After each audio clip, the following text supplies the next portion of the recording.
Hello friends, welcome to channel investing. This is market analysis और हम इसमें discuss करेंगे बैंक निफ्टी और निफ्टी फॉर 3 अगस्त जो कि रहेगा Thursday, weekly option expiry. First देखते हैं बैंक निफ्टी। अगर बैंक निफ्टी देखेंगे तो ट्रेंड लाइन ब्रेकडाउन हो गया, गैप डाउन ओपन हो गया और उसके बाद शार्प सेलिंग आया वहां से और 45,000 के आसपास थोड़ा रुका और उसके बाद फिर ब्रेकडाउन दिया और 300 पॉइंट और नीचे चला गया और अभी एक सपोर्ट के पास ये एक सपोर्ट लिया और वहां से ये 300 पॉइंट रिकवरी दिया है। तो जो हम लोग डिस्कस किए थे कि अगर ट्रेंड लाइन ब्रेकडाउन होगा तो ब्रेकडाउन कैसे होगा, गैप डाउन ओपन होगा तो सबसे अच्छा प्लेस होगा और गैप डाउन हुआ और वहां से शार्प सेलिंग आया जो हम लोग एक्सपेक्ट किए थे कि वहां से 500-600 पॉइंट तो मिल ही जाएगा, लेकिन वहां से भी थोड़ा ज्यादा चला गया।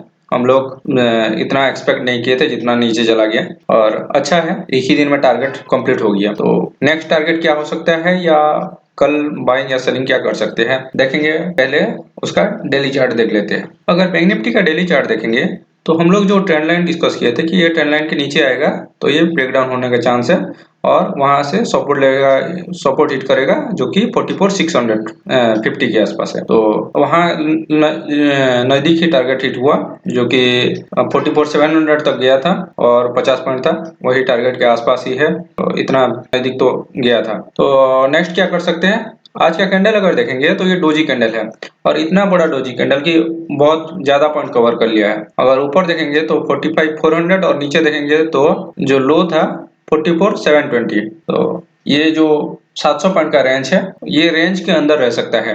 रेंज कब ब्रेकआउट या ब्रेकडाउन होगा, अगर बड़ा गैप अप होगा या बड़ा गैप डाउन होगा तो ही ये गैप, ये जो रेंज है रेंज के ऊपर ओपन हो जाएगा या रेंज के नीचे अगर ओपन हो जाएगा तभी ये ब्रेकआउट या ब्रेकडाउन हो सकता है। लेकिन अगर कल इसी के अंदर अगर ओपन हो जाएगा तो मैक्सिमम चांस है कि इसके अंदर ही क्लोज देगा क्योंकि ये बहुत बड़ा रेंज हो गया और यही रेंज के अंदर कल एक्सपायरी है तो इसी के अंदर कल एक्सपायर हो सकता है। तो प्लान क्या करेंगे, अगर थोड़ा सा गैप डाउन होगा तो हम क्या करेंगे, जहां 5 मिनट पॉजिटिव कैंडल बनाएगा वहां से हम बाय करने के लिए देखेंगे और हमारा टारगेट जो रहेगा फर्स्ट हो जाएगा 45,000। अगर 45,000 के ऊपर सस्टेन कर रहा है ये 45,400 तक भी जा सकता है। वैसे ही अगर गैप अप हो जाएगा तो 45,400 के आसपास जहां 5 मिनट नेगेटिव कैंडल बनाएगा वहां हम सेल करने के लिए देखेंगे।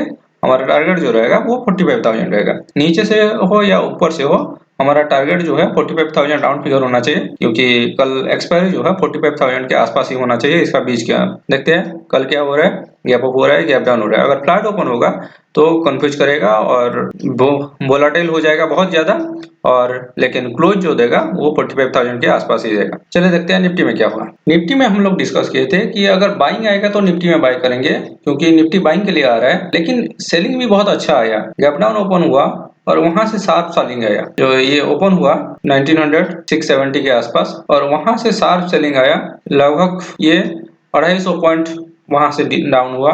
तो बहुत अच्छा सेलिंग था, कंटिन्यूअस सेलिंग था। जितना बैंक निफ्टी में सेलिंग नहीं था शार्प सेलिंग, उतना निफ्टी में शार्प सेलिंग आ गया। हम ये डिस्कस ये किए थे कि बैंक निफ्टी में शार्प सेलिंग आने के चांस है लेकिन निफ्टी में उतना शार्प सेलिंग नहीं आएगा, लेकिन निफ्टी में शार्प सेलिंग आ गया और इसका भी जो टारगेट था 19,400 वही टारगेट हिट हो गया। तो इसीलिए कल जो एक्सपायरी है, एक्सपायरी बीच में हो सकता है। तो इसीलिए निफ्टी और बैंक निफ्टी दोनों केस में क्या होगा, अभी आज का जो कैंडल है कैंडल के बीच में क्लोज दिया है तो इसीलिए नीचे सपोर्ट हो जाएगा और ऊपर रेजिस्टेंस हो जाएगा। तो इसीलिए अगर 19,680 के आसपास रेजिस्टेंस मिलेगा तो वहां से सेल कर सकते हैं और नीचे अगर जाएगा तो 19,400 के आसपास हम बाय कर सकते हैं और जो एक्सपायरी हो सकता है इसी दोनों रेंज के बीच हो सकता है। लेकिन अगर बड़ा गैप अप हो जाएगा या बड़ा गैप डाउन हो जाएगा तो उसी केस में वेट करेंगे।